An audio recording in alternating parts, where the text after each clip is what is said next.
প্রতিটা সৃষ্টি আল্লাহ পাকের এক একটা মেসেজ দেয়। ঠিক মেয়ে মানুষও একটা মেসেজ দেয়। কি মেসেজ? আল্লাহ পাক মানুষকে সবচেয়ে সুন্দর করে সৃষ্টি করেছেন, আর মানুষের মধ্যে মেয়েদেরকে সবচেয়ে বেশি সুন্দর করে সৃষ্টি করেছেন। আল্লাহ পাকের সবচেয়ে সুন্দর সৃষ্টি হচ্ছে মেয়েরা, এবং তারা খুব নরম হয়, নরম, প্রজাপতি ধরার মতো। প্রজাপতিকে ধাপ করে ধরতে পারবেন না আপনি, শক্ত করে ধরতে গেলে প্রজাপতি নষ্ট হয়ে যাবে, মরে যাবে। প্রজাপতিকে কোমলভাবে ধরতে হবে। ঠিক মেয়েদের সামনেও আপনার কোমল থাকতে হবে। বেশি হার্ড হতে যাবেন, শেষ। আমি আপনার গার্লফ্রেন্ডের সামনে কোমল হতে বলি নাই, আপনার ওয়াইফের সামনে হতে বলেছি। কোমল থাকলে আপনি জিতে যাবেন। দেখবেন দুনিয়ার চিল্লা ফাল্লা করছে আপনার বাসায়, আপনি চুপচাপ আছেন পাহাড়ের মতো, কোমল আছেন। 5 মিনিট পর দেখবেন নিজেই ঠান্ডা হয়ে এসে বলছে আচ্ছা সরি, ভুল হয়ে গেছে। আর যদি আপনি চিল্লা ফাল্লার কাউন্টার দিতে যান, তাহলে দেখবেন সুটকেস গোছানো শেষ, বাবার বাড়ি চলে গেছে। ডিল করা খুব ডিফিকাল্ট। এখানে আপনাকে খুবই সবরের পরিচয় দিতে হবে। আল্লাহ পাক বোঝার তৌফিক দান করুন। আর আমরা মা বোনদেরকে রিকোয়েস্ট করবো, 4টা মূলনীতি মেনে কাপড় চোপড় পরবে। আপনার কাপড়টা এমন হবে না যেই কাপড়টা পরলেও অঙ্গ প্রত্যঙ্গ দেখা যায়, বোঝা যায়, এমন হবে না।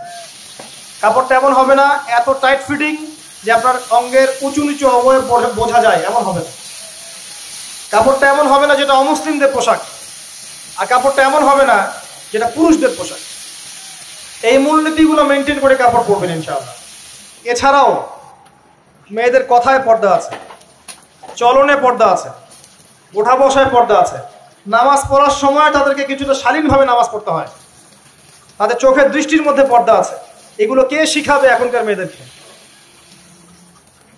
সবসময় বিজি দেখবেন নতুন কোন সিরিয়াল আসছে, নতুন কোন ফ্যাশন আসছে, নতুন কোন পার্লারে কি আসছে, কোন কাটিং আসছে, কোন নায়িকা আসলো। ওই যে বাংলাদেশে কোন এক নায়িকা আসছে,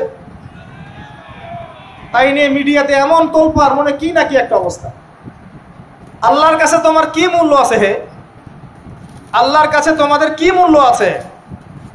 তোমরা কি 5 ওয়াক্ত নামাজ পড়ো? তোমরা কি পর্দা করো? তোমাদের মধ্যে হায়াবোধ কিছু আছে? তোমরা মানুষকে ভালো কিছু শেখাও, সমাজকে ভালো কিছু দাও, শালীন কিছু দাও। আল্লাহর কাছে তোমাদের কি মূল্য আছে? নবী সাল্লাল্লাহু আলাইহি ওয়াসাল্লাম তো জাহান্নাম দেখে সেই কথাটাই বলেছেন, আমি জাহান্নাম দেখে আসলাম, সেখানে বেশিরভাগ অধিবাসী হচ্ছে মেয়ে, নারী। কি কারণ? তারা এমন কাপড় চোপড় পরে বাইরে ঘুরতো যেই কাপড় পরেও তারা নগ্ন থাকতো। আমি কি ব্যাখ্যা করতে হবে? আপনি দেখতে পারেন না? এবং তারা স্বামীর সাথে কুফরি করত।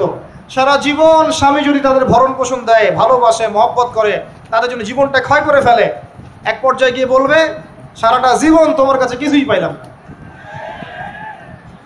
বাস্তব। এগুলোর কারণে মেয়েরা বেশি বেশি জাহান্নামে যাবে, এবং তারা মানুষ মারা গেলে মাতম করে, বুক পিঠ চাপড়ায়, এই কারণে যাবে, এবং তর্ক লাগলে অভিশাপ দেয় বেশি, এই কারণে যাবে।